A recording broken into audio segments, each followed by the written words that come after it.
আচলতে কি হয় এই বঁটা প্ৰদান কৰিবলৈ পাই আমি শ্ৰী আমগুৰি বান্ধৱী ধন্য হৈছোঁ আৰু তেখেতে আমাৰ এই বঁটা গ্ৰহণ কৰাৰ কাৰণে তেখেতক আমি কৃতজ্ঞতা জনাইছোঁ। আজি এই বঁটা প্ৰদান অনুষ্ঠানত চাৰিঙৰ আজি যিটো ৰাজহুৱা ভৱন, এইটো শিৱকান্ত দুৱাৰা ৰাজহুৱা ভৱন, এই ৰাজহুৱা ভৱনত যিমানখিনি মানুহ আচলতে তেখেতৰ প্ৰতি আস্থা আৰু আমাৰ প্ৰতি যি বিশ্বাসৰ কাৰণে যিসকল মানুহ আহিছে আজি প্ৰায় 200-300 মানুহ হ'ব আজি, নহয় জানো?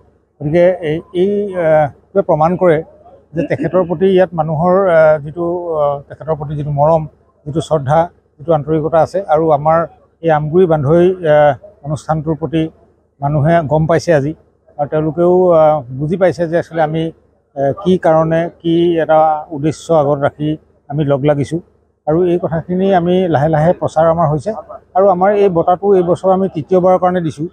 প্ৰথমবাৰ আমি দিছিলোঁ জাজি হেমনাথ শৰ্মা মহাবিদ্যালয়ৰ উপাধ্যক্ষ ডক্টৰ কৃষ্ণকান্ত সন্দিকৈ, তেখেত এগৰাকী সংস্কৃত পণ্ডিত, লগতে লোক সংস্কৃতি সাধক আছিল। আৰু তাৰ পিছৰ বছৰত আমি দিছোঁ দিখৌমুখ মহাবিদ্যালয়ৰ প্ৰতিষ্ঠাপক অধ্যক্ষ, তেখেত এগৰাকী ত্যাগবীৰ হৰেণ ভূঞা ছাৰক। আৰু এই বছৰ আমি আমাৰ যিটো নিৰ্বাচন গোট আছে, নিৰ্বাচন কৰাৰ যিটো গোট আছে, এই গোটটোৱে আমাৰ তুৱাৰাম খনিকৰ ছাৰক এই বঁটাৰ বাবে নিৰ্বাচিত কৰিছে আৰু আমি এই বঁটা গ্ৰহণ কৰাৰ কাৰণে তেখেতক যেতিয়া আমি অনুৰোধ জনাইছিলোঁ আৰু খুব আন্তৰিকতাৰে তেখেতে এই বঁটা গ্ৰহণ কৰিলে আৰু আজিৰ দিনটোত তেখেতলোকৰ পৰিয়ালৰ প্ৰতিগৰাকী ইয়াত উপস্থিত হৈছেহি। তেওঁলোকৰ পৰিয়ালৰ যিজন তেওঁ মানে নাতিনীয়েক, তেওঁ আমেৰিকাৰ পৰা আহিছে। কিন্তু আমাৰ ভাল লাগিলে কথাটো যে বঁটাটোৰ গুৰুত্বটো সকলোৱে বুজিছে।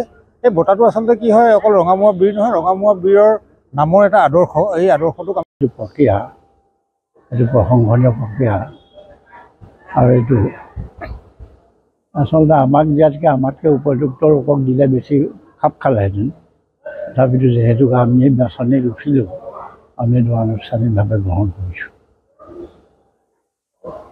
মই মোৰ বক্তৃতাত কৈছোঁ যে মূল বস্তুটো হ'ল ঘৰখন সংস্কাৰী হ'ব লাগিব আৰু সেই সংস্কাৰী ঘৰৰ পৰা সংস্কাৰী মানুহ ওলালে সমাজখন সংস্কাৰী হ'ব আৰু সমাজখন সংস্কাৰী হ'লেহে আচলতে সমাজখন ভাল হ'ব।